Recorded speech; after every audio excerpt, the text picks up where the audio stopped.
नाज़रीन इकराम अस्सलाम वालेकुम। आज की वीडियो में हम बात करेंगे सनत वासिउ शफ़तैन के हवाले से, लेकिन इस सनत पर बात करने से पहले थोड़ा सा इल्म बयान और इल्म बदी के हवाले से बात करते हैं।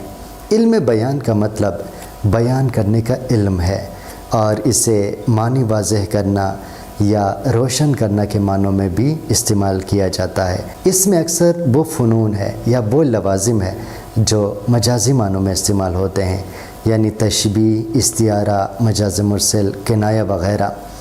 ये जो फ़नी लवाज़िम है ये मजाजी मानों में इस्तेमाल होते हैं और ये इल्म बयान के ज़ुमरे में आते हैं। अब इल्म बदी की हम बात करें तो इल्म बदी के मानी नुदरत पैदा करना, अछूती बात बयान करना और ज़ाविया पैदा करना वग़ैरह इसके मानी हैं।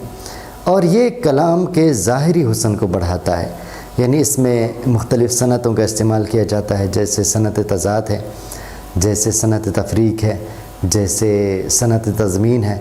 इन सनतों के ज़रिए कलाम को या शायरी को खूबसूरत किया जाता है, उसका हुस्न बढ़ाया जाता है। याद रखें कि इल्म बदी की भी दो अक़साम हैं, एक सनाए लफ्ज़ी और दूसरा सनाए मानवी। यानी सनाए लफ्ज़ी में वो सनतें हैं जिनका ताल्लुक़ अल्फाज से है और सनाए मानवी जो है ये वो सनतें हैं जिनका ताल्लुक़ मानी से है। तो आगे बढ़ते हैं और आज का जो हमारा ख़ास टॉपिक है सनत वासिउ शफ़तैन, यानी ज़ाहिर है आम जो सनतें हैं जैसे सनत तज़ाद, सनत तज़मीन, सनत तलमीह, ये तो आम है, इनको हर कोई जानता और समझता है।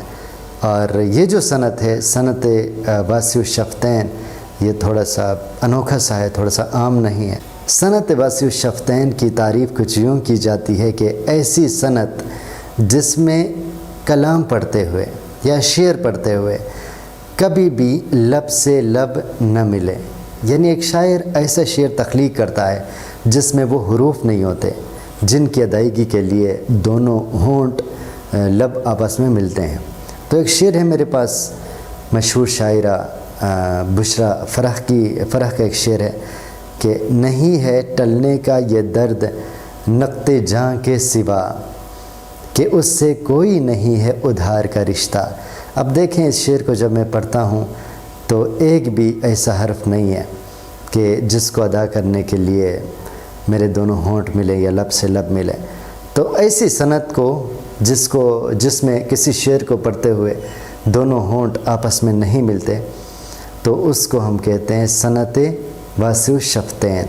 दोबारा से शेर सुने, नहीं है टलने का ये दर्द नुक़्ते जाँ के सिवा, कि उससे कोई नहीं है उधार का रिश्ता। तो मुझे उम्मीद है कि इस सनत को अब समझने के काबिल हो गए हैं। बहुत शुक्रिया। अल्लाह हाफ़िज़।